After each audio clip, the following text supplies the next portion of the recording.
Salam alaikum. Donc on continue la leçon 2 du programme du premier bac, Sciences Maths et Sciences Ex internationales. Donc travail d'une force puissance, la suite. Voilà, travail d'une force constante exercée sur un solide en translation. Donc dans une première vidéo, on a vu un rappel sur les effets d'une force. Voilà, et on a vu quoi encore, voilà les effets d'une force. On a vu ce que c'est qu'une force constante et ce que c'est que la translation. Dans la deuxième vidéo, on a vu le travail d'une force constante exercée sur un solide en translation rectiligne, puis en translation curviligne. Et on a vu que le travail d'une force constante exercée sur un solide en translation, que ce soit rectiligne ou curviligne, ne dépend pas du chemin suivi. Il dépend uniquement de la position initiale et de la position finale. À savoir que le travail est égal au produit scalaire entre le vecteur force et le vecteur déplacement, lorsque la force est constante. Donc le travail ne dépend pas du chemin suivi par le point d'application de la force. Dans cette troisième vidéo, on est arrivé à 4.3, le travail moteur et le travail résistant. Bon, tout d'abord, le travail d'une force motrice.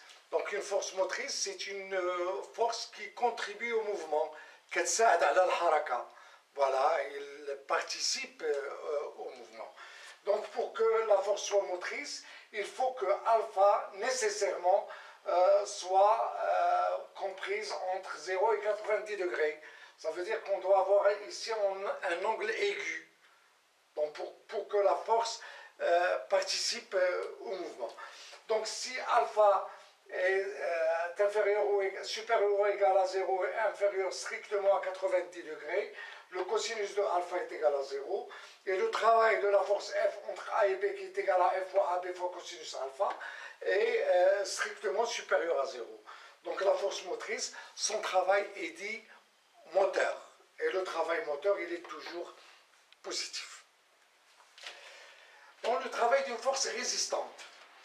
Bon, pour avoir une force résistante, c'est une force qui se pose au mouvement. Donc alpha nécessairement là doit être supérieur à 90 degrés et inférieur ou égal à 180 degrés. Donc pour qu'elle s'oppose au mouvement. Donc dans ce cas, le cosinus de alpha est inférieur strictement à 0 et le travail de F entre A et B est inférieur à 0. Donc le travail est dit un travail résistant. Et le travail résistant est toujours négatif. La force ne travaille pas. Si la force ne travaille pas, voilà, la direction de la force doit être perpendiculaire au vecteur du placement AB. Donc ça veut dire que alpha est égal à 90 degrés. Et on sait que cosinus 90 degrés égale à 0. Ça veut dire que le travail de F entre A et B est égal à 0. Une force qui ne travaille pas, son travail est égal à 0. C'est tout simple. Voilà. Voilà, 4-4, donc on a vu le travail moteur, le travail résistant et le travail, la force qui ne travaille pas. Travail moteur, il est positif, le travail résistant, il est négatif. 4-4, donc on va voir l'expression du travail dans un repère orthonormé. Voilà, expression du travail d'une force constante dans un repère orthonormé OIJK. Voilà, on a la force constante et le point d'application se déplace de A vers B. Et on veut chercher l'expression du travail dans le repère OIJK, c'est-à-dire en utilisant les coordonnées. Donc on ne va pas écrire le travail qui est égal à F fois AB fois cosinus alpha, on va voir une autre expression qui fait intervenir les coordonnées de F dans le repère OIJK et les coordonnées de AB dans le repère OIJK. Donc pour simplifier, on va considérer que F et AB se trouvent dans le plan OIJ. Ça veut dire que le repère qu'on va utiliser, voilà, il contient deux axes OX et OY. Voilà. Donc là, on a une force constante exercée sur un solide en translation curviligne. Donc le point d'application de F se déplace de A vers B. Donc et on sait que le travail de F de A vers B est égal à F scalaire AB. Donc justement, c'est ce produit scalaire qu'on va chercher son expression dans ce repère. Donc on a la force F. F a deux coordonnées, Fx et Fy. Donc Fx, c'est ça. Et Fy, c'est cette projection, Fy. Et on peut écrire que F est égal à Fxi plus Fyj. Ça veut dire que F est égal à ce vecteur plus celui-là. Ce vecteur, il est égal à Fx fois I, et ce vecteur, il est égal à Fy fois J. Donc d'après la règle du parallélogramme, ce vecteur est égal à ce vecteur plus celui-là. Voilà, donc F est égal à Fxi plus Fyj. Les coordonnées de AB, voilà le vecteur AB. Sa norme est une distance, donc elle est exprimée en mètres. Donc la projection de AB, ça nous donne ceci. Voilà, tout ça. Bon, ça nous donne xb moins xa, puisque c'est en mètres. Donc xb moins xa.